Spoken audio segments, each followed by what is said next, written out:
Hello, Brave Nation, and welcome to episode 35 of BraveHawk Talk on the UNCP Sports Network. I'm John Gross, and as always, BraveHawk Talk is presented by Pepsi. Pepsi, that's what I like. McDonald's of Pembroke is the official sponsor of Education Day 2021 here at UNCP. Make sure to tune in to both basketball games this Wednesday, February 10th at 5:30 and 7:30 for all the action.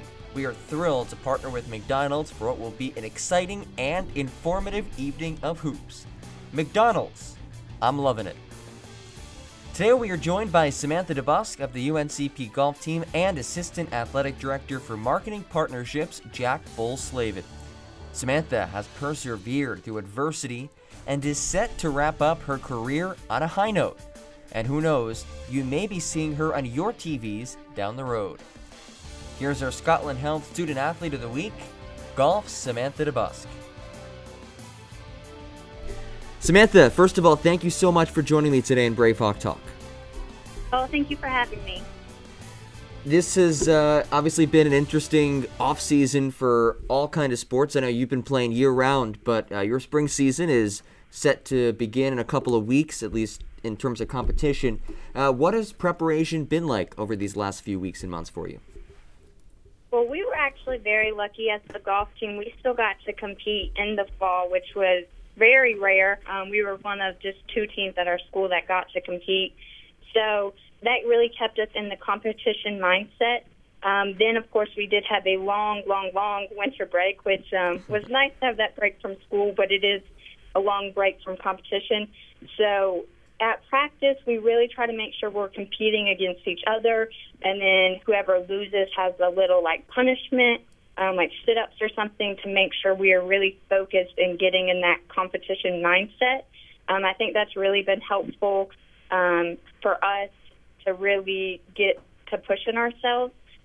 We are definitely super excited to open our spring season on February 22nd, and it's very close to school, so we are hoping maybe some more Braves fans will come out if fans are allowed. You know, one of the, and you kind of mentioned this, that the golf team has been able to play, right? In the COVID era, when everything seemed to be shut down and sports couldn't compete over this last summer and last spring, golf, at least from my perspective, seemed to be one of those sports that was actually kind of encouraged, right? Like, I was able to go out on the golf course and play. I know a lot of people were told it's a good way to get outside, be active, and be socially distanced. Were you able to keep playing over the summer and last spring because of that? Yes. Golf is a great sport. It's outdoors in a big field, basically. So it's very nice. Me and my parents have a membership at a golf course at home, and so the three of us, go out and play on the golf course, and we didn't really have to worry about being around others. We didn't have to wear a mask because we were with people that live in our household. My dad was in the men's association, so of course some of their tournaments got canceled since you'd be playing with others, but it was definitely encouraged, as you were saying, to go and play with your family members, get outside.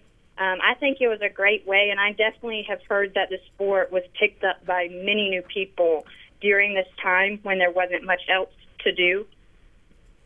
Yes. I mean, the golf courses were, at least where I was, up in New Jersey over the summer, the golf courses were swamped. With a lot of new faces as well, like you said. You know, you have a really interesting story. A lot of people who play golf at a high level like you do have been playing for their whole life or at least close to it. But you haven't. How and when did you start playing golf? So, growing up, I was on a soccer field, a softball field, on a basketball court, but the golf course was never crossed my mind in elementary school or really even in middle school. I tell people that when we would go over to my grandparents, my grandpa loves golf. He'd be on the golf course every single day when he was healthy, and he'd have golf on the TV. And I'd say, that's that boring sport that my grandpa watches. Because that's what it felt like to me.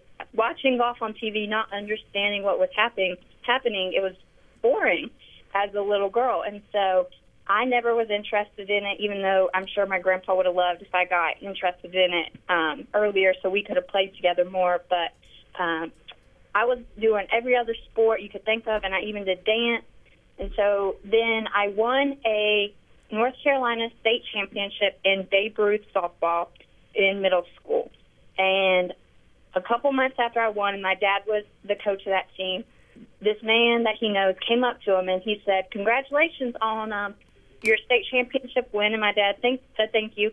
His next words were, "Do you know what you need to do next?" And my dad was like thinking he meant something with softball, like travel ball or something like that. And he says, "You need to hang up that bat and glove and go buy her some golf clubs and get her a golf scholarship." Wow. So, yeah, it's a crazy way that golf came into my life. And so my dad is like, "What do you mean?" And he goes, "Tons of women's golf scholarships are going unused because the sport has really been growing in the recent years, but it was really a small sport then." So my dad comes home from work one day with a set of golf clubs for me. He had bought them from a lady that worked with him that went to High Point University and played golf there. And she had an old set of clubs, and my dad had been talking to her, and so he bought these golf clubs without asking if I wanted them and just said, "Here's your golf clubs." And I was like, "Dad, I don't play golf. I play soccer, and I play softball, and I do basketball. I don't play golf." And he's like, "Let's just give it a try." So I'm like, "Fine, whatever." So I go out, and I try them out in the backyard, and I'm like, "Okay, this is fine. It's not, like, as terrible as I really thought it was going to be." But it still wasn't that high pace of soccer or softball. And so I was like, okay, this is fine. So then he's like, "You should play on the high school team," because this was between 8th grade and 9th grade. And I was like, okay, let's talk to the coach, because at this point we'd been to the golf course a couple times, and I was like, okay, I can do this. And I played in a par 3 league at the end of 8th grade. And so he said, "Well, we have to buy you," this was before we talked about, but she said, "We have to buy you golf clothes." And in my head, I'm going, I don't want to wear khaki pants. Like, no, those are not for me. Those are not my style. So he takes me to Golf Galaxy, and I see that you can wear skirts, you can wear these, like, cute colored shirts. And I was like, oh, okay, if you'll buy me cute golf clothes, I'll play golf. And so he was like, okay, we'll buy you some skirts. And that's what really reeled me into golf. And so I joined the high school team, and I came in pretty strong. And every year I played in high school, I just kept getting better and better. I made all-conference all 4 years. I made it to state 2 years, regionals all 4 years. And I just made sure every year I was setting new goals for myself, either scoring average goals or, like, after making it to regionals but not making it to states the first 2 years. Like, that was really one of my goals junior and senior year of high school. And so I just made sure I was setting those goals and really focusing on them. And as that dude said, I did end up with a golf scholarship. So I've loved it ever since then. And it's such a fast rise from not playing to now playing in college on a scholarship. Were you, or even just looking back at your experience, are you surprised that this all happened so quickly? Yes and no. Definitely looking back, I know I was always very determined, and any sport that I played, I was always competitive and wanted to be the best I could be. It was surprising that it happened so fast, like when it was happening, because I really did not want to give up soccer, because that was my favorite sport that I played growing up.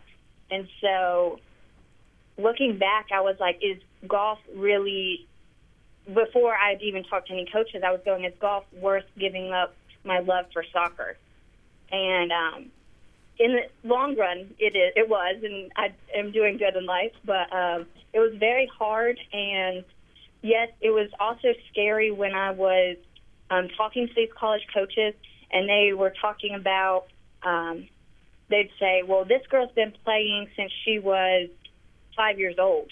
And I'm sitting here going, well, I've only been playing for 4 years now, or maybe not even that long when I first started talking to coaches. And so that part was very intimidating, that the girls I would be playing against and playing with in college had just been playing for so long, and I hadn't. So that's a great story in how you got to playing golf, and again, you had success in high school, but then how'd you make that jump to UNCP? What led you to become a Brave?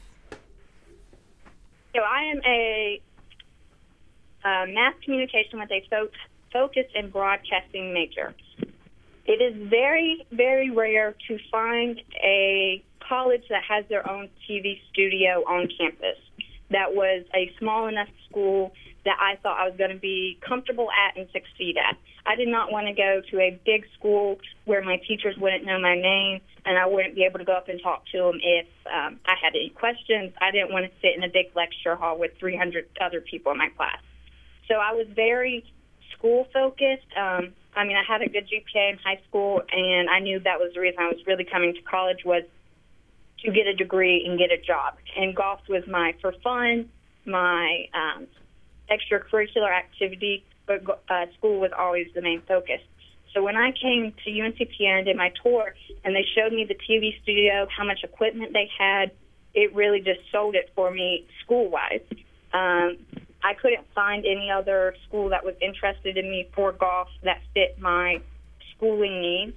So that is definitely one reason I picked UNCP.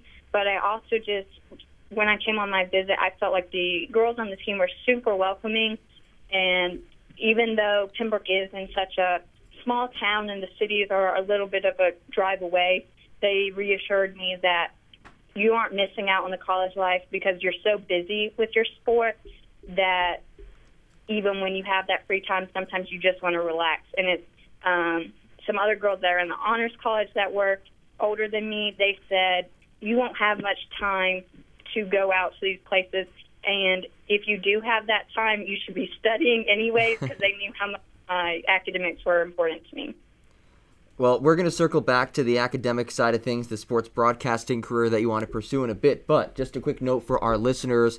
Last year, you've been very successful in the classroom last year, PBC Conference Team of Academic Distinction, and named to the WGCA All-American Scholar List. So congratulations on that. And again, we're gonna get back to the sports broadcasting side of things in a second. But your career at UNCP is, as you described to me yesterday, it's kind of been like a roller coaster experience. You've had some injuries, some setbacks. What were some of those setbacks that you faced, and how have you been able to overcome them?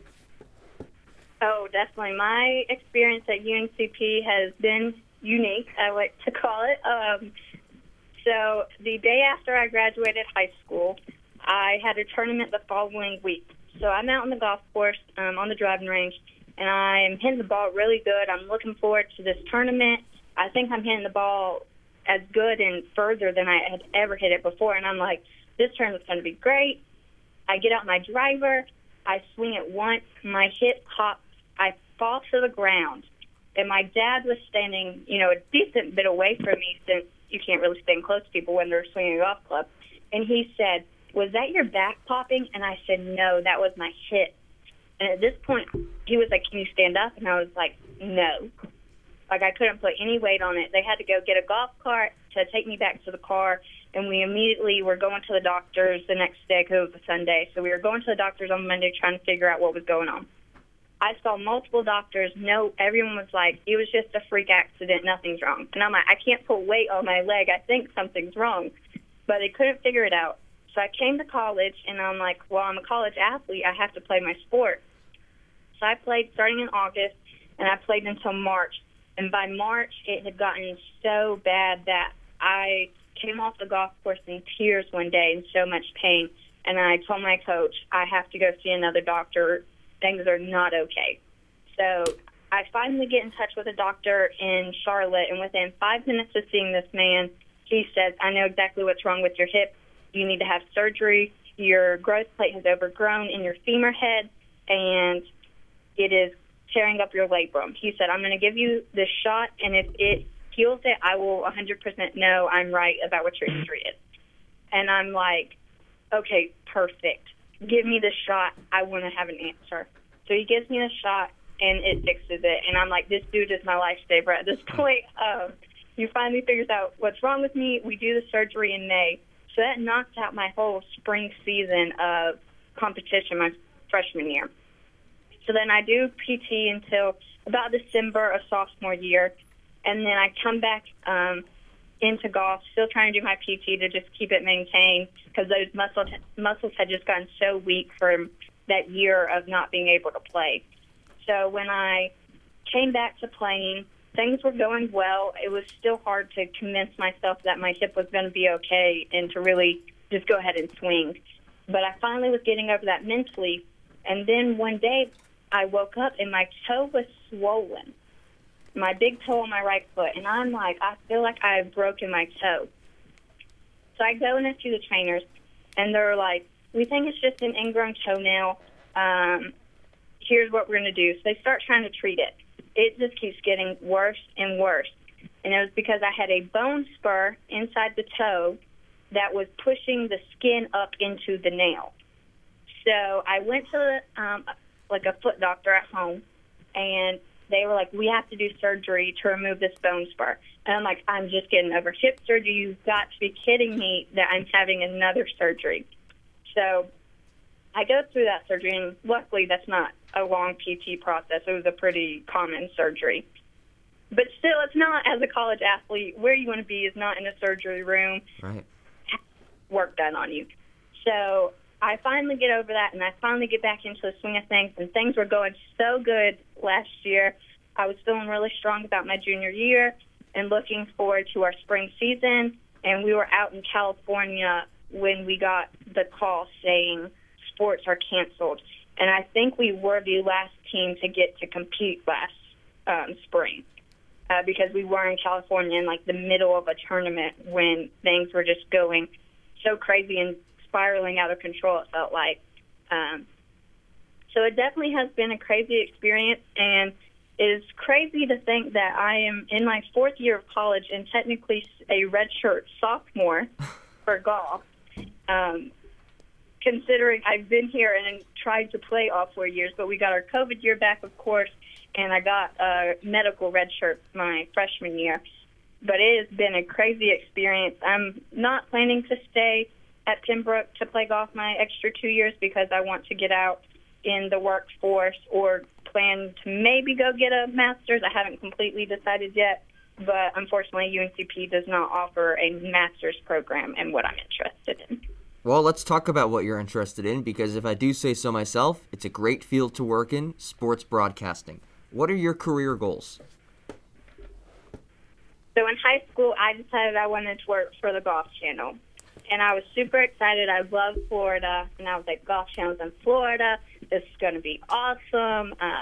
Just super excited. Then I find out in college that they're moving to Connecticut. Florida and Connecticut, quite different places to live. So that plan is still in my mindset that I would want to go work for them, and I would really like to be able to travel with the tour because I'm not one that likes to sit at a desk and have a desk job. I'd rather be traveling and out and about, and each day would be slightly different, which is what really interested me about sports broadcasting is that there is such variety. So if I don't get a job at the Golf Channel, either like ESPN, Fox Sports, there's tons of other channels that need people. And then my fallback plan is if I can't get a job with them straight out of college would be to work at a news station, get up my resume reel, and then hopefully pursue those jobs within sports broadcasting. So I think UNCP has definitely given me lots of resources that are great to be able to show to future employers. I was the news anchor for the UNCP Student News, and unfortunately that was the last spring when everything got shut down, so I didn't get to do it for long, but I really enjoyed it, and that definitely reassured that this is where I should go in life, and that's something I'm going to enjoy. Awesome. And full disclosure to all of our listeners, Samantha is also an all-star intern with the UNCP Sports Network. She's done a great job and certainly has a bright future in the sports broadcasting field. I want to end with a question that that I've asked you some questions like this before to try to improve my golf game, and I know a lot of listeners out there probably want to get better at golf too. So what would be your number one golf tip to our listeners out there? Oh my. I know it's a tough question because there's probably a lot that we all need to work on. But if there's one thing that we could that you could hammer home to us, what would it be? It's definitely not about how far you hit the ball. It's about taking the least amount of strokes, getting it in the hole. So don't stand there and pound drivers and I've got to hit it the furthest. That's really not important. It's around the greens, chipping and putting is really where you're going to knock strokes off your score. Wow. Well, there you have it. Great words of wisdom. You're going to take some strokes off your score by listening to Samantha DeBusk, and we'll see her on TV down the road, that's for sure. Samantha, thank you for your time today, and let's hope, because you've been through a lot, as we talked about in your UNCP career, that this spring semester goes off without a hitch. Thank you. Thank you for having me. Thanks again to Samantha for hopping on today, and we wish her luck this spring. The town of Pembroke is very excited to welcome UNCP students back to Pembroke. Our town continues to grow and has some unique projects underway. So, come on out, explore, and feel right at home in the town of Pembroke.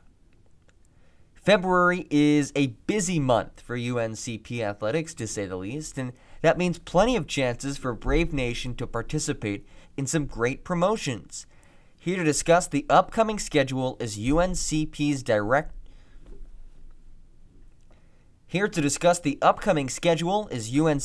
Assistant AD for Marketing Partnerships, making a return to BraveHawk Talk, Jack Bull Slavin.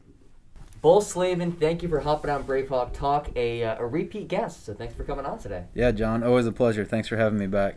February is a very busy month for a lot of reasons, but promotion-wise, there's a lot going on for this month and the remainder of the spring semester, so I want to talk about some of that, but first, let's recap this past week. National Girls and Women in Sports Day, in my opinion, was phenomenal. What kind of went into this week, and how was this week able to come to fruition? Yeah, we started off the month of February with a true bang right out of the gate. We're full-fledged ahead with even with classes coming back. We really took on a lot, and rightfully so. National Girls and Women in Sports Day deserves all the recognition in the world. We have some incredible women in this department that are doing some amazing things, not just our student athletes who are obviously knocking it out of the park, but also our coaches and our admin staff too. Really diverse group that bring a lot to the table each and every day. So it was a pleasure for us to put together a truly comprehensive program that really highlighted them and all of those who are serving as catalysts to support our women in sports.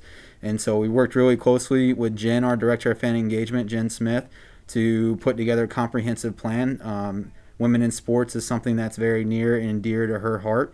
And so really challenged her to dig a little bit deeper and really make this more than just one day. National Girls Women's Sports Day was on the Wednesday. We turned it into a 3-4 day event of celebrating women in sports. So it was a true pleasure to see. We got a lot of really positive feedback, and I'm really glad to see that and show that, you know, from a marketing side and from a student athlete side, we're doing everything we can to truly give these women athletes the right step to move their career forward. And you brought up a great point. We had almost a week-long celebration for National Girls and Women in Sports Day. Nationwide, most places just had one day. So Jen Smith did an incredible job, able to create enough programming and cultivate enough ideas to extend the celebration throughout the week. So she did a phenomenal job with that. And also, people are still able to buy those T-shirts, correct? Yeah, so all of this kind of stemmed from the Never Walk Alone program that we built, and we released a press release on it on MLK Day, which started off with the sale of the Never Walk Alone T-shirts. They were initially made just available to student athletes. We've now extended them out to the public as well. Definitely want everybody to show their support for our student athletes, showing that our student athletes, whether it's a woman in sports, whether it's diversity with Black or Hispanic, LGBTQ community, these shirts are really meant to showcase with our community that by purchasing one of these shirts, you are showing our student athletes that they will never walk alone in a situation, that you are there to support them and walk them through, kind of all of their struggles, difficulties, similar life stories. It's all based around history, heroes, and hopes is really the theme behind the three things. So we're going to recognize our history and where it started and where we've come from as a university and as a country, as people, town of Pembroke. We're going to talk about the heroes, those people that are playing a big role in moving this conversation forward. Then we're going to talk about the hopes and what we're hoping to see in the future. Part of this started with National Girls Women's Sports Day and that hope of truly putting women that are doing great things in our department at the forefront of the conversation. That's what it's all about. And if you want to purchase a t-shirt, you can do so at uncpbraves.com/neverwalkalone. There is a short sleeve shirt and a long sleeve shirt available for purchase, so make sure to check that out. All right, now looking forward, the month of February continues. Mlk Week Celebration will be next week. It was moved because students were not on campus yet, but I know we have a lot planned for that as well.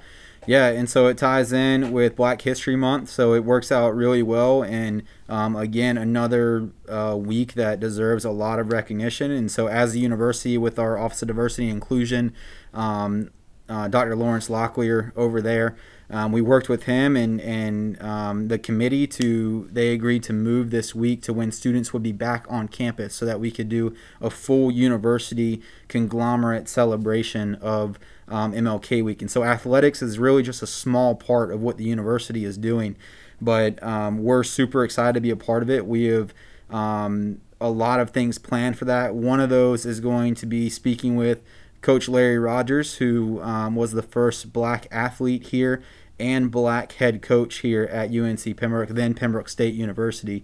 So there's a lot of history that we're going to go through and kind of telling that story about celebrating again black culture and the diversity that UNC Pembroke is known for.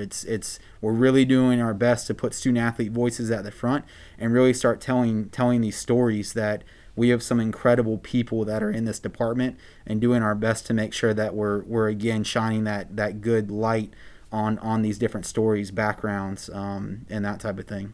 And make sure to stay tuned to our social media pages and our website. You can find us on social media at UNCP_sports.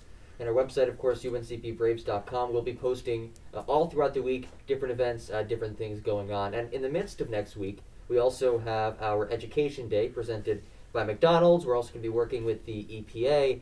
An exciting Wednesday night.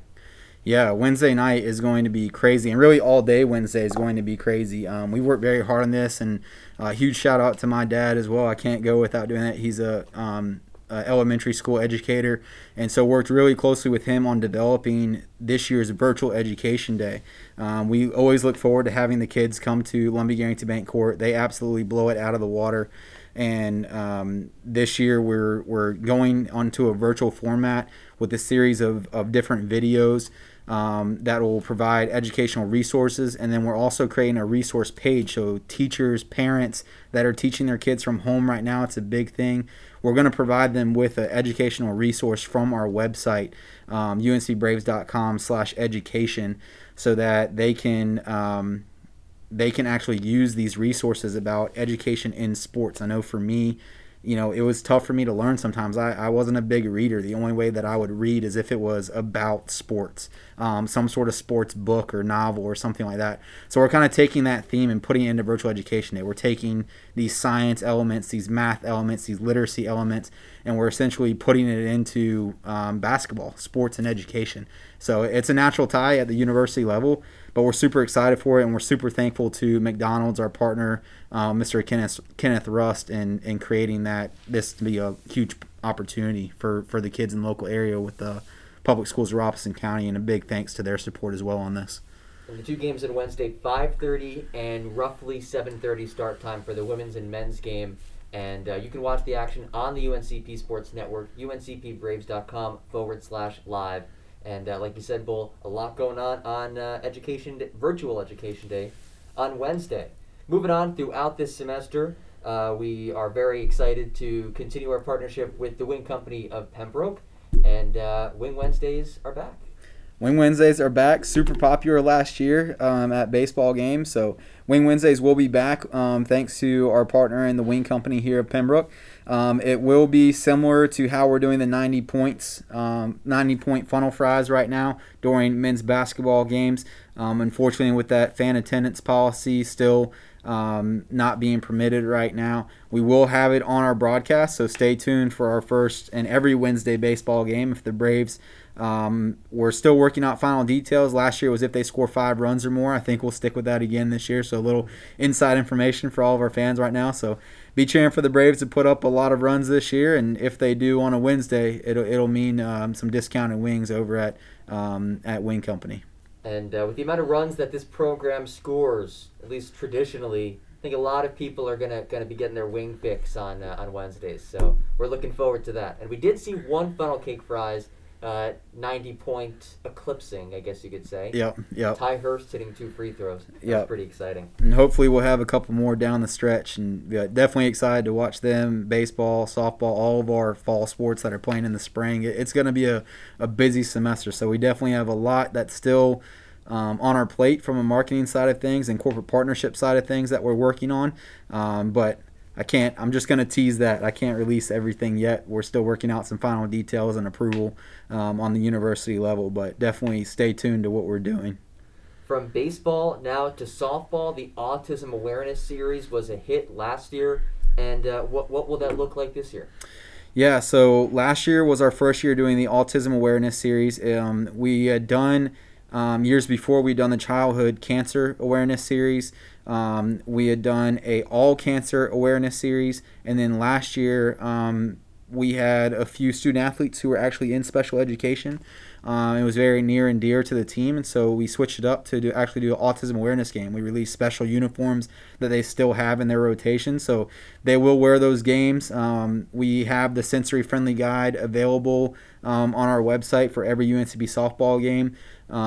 So we're still figuring out what that's going to look like for the virtual element with that. We hope that we can have fans in the stands and really allow for those that are on the spectrum and need a sensory friendly environment. We will definitely create that sensory friendly environment for that day's game, or games, and trying to make sure that we are providing an inclusive environment for everybody that comes out. So I'm hoping and I'm hopeful that by that point in the season, we'll at least be able to invite that crowd out, working with the North Carolina Autism Society.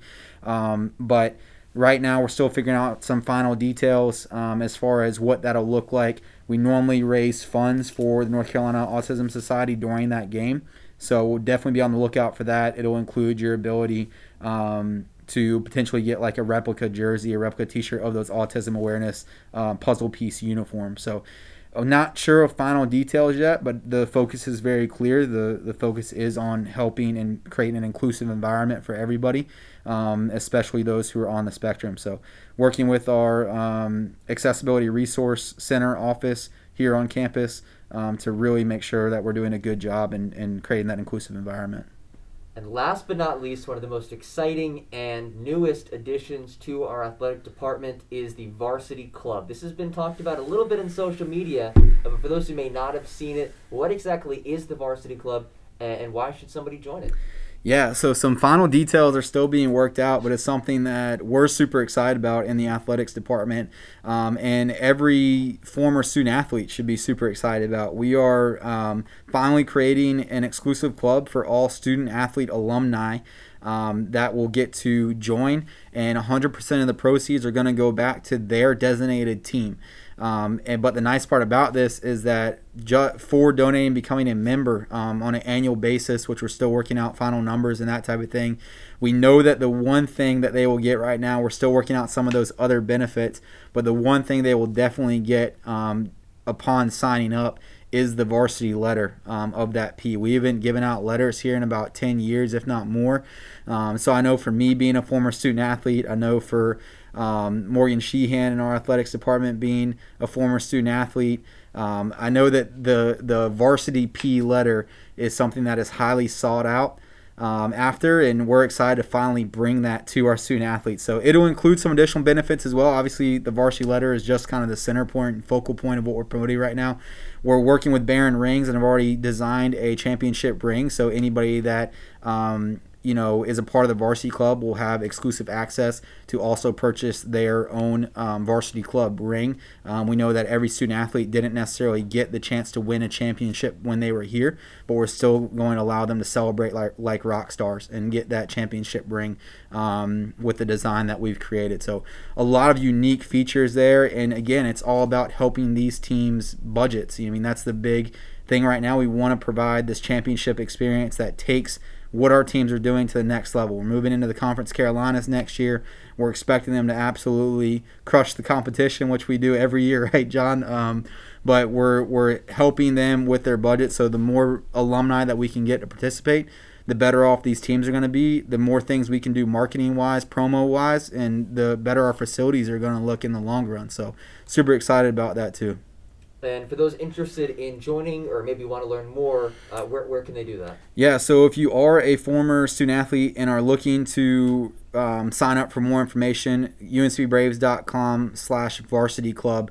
There is a Qualtrics registration link there to put your information in. If you have already done that, which we've had over 75 people already sign up, so very appreciative to everybody that has.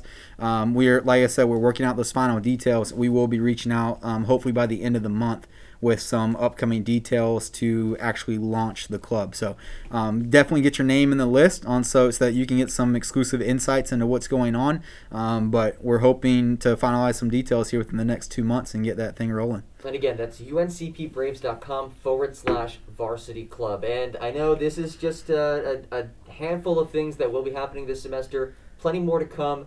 Where can people find out about any future promotions? Yeah, so uncbraves.com is where it's all at. We're doing our best to keep everything on there with press releases and information with the different teams' websites with their schedule releases. But then obviously our social media. At UNCP_sports, our social media is something we take a lot of pride in, and we try and keep it very up to date with everything that's going on and very trendy as well. So we've also done a ton of prizes and giveaways through there. We're doing a lot more of that with not having fans in the stands right now. We're trying to do even more giveaways on social media. So follow us on social media at UNCP_sports. That's on Twitter, Facebook, Instagram, our weekly Snapchat show. We're on TikTok as well. Pretty much all social media. Follow us there. That's going to be your best way to stay up to date on these promos. And we encourage you to go ahead and turn your notifications on for UNCP_sports. So when you go to our page, make sure to hit the little bell so that every time we send something out, you're staying up to date on all of our promotions and all of our teams with entering championship season with wrestling and track and field and all of our fall sports and spring sports coming up, the championship stuff as well. All right, well, there you have it. Assistant AD for Marketing Partnerships, Jack Bull Slavin, repeat guest on the program, former host of BraveHawk Talk as well. Bull, thanks for hopping on today, and thanks for all that you do. Yeah, no problem. Thanks for having me, John. Go Braves. Thanks so much for tuning in. A reminder, follow us on all of our social media platforms at UNCP_sports, and also subscribe to our YouTube page. Have a great week, and remember to mask up.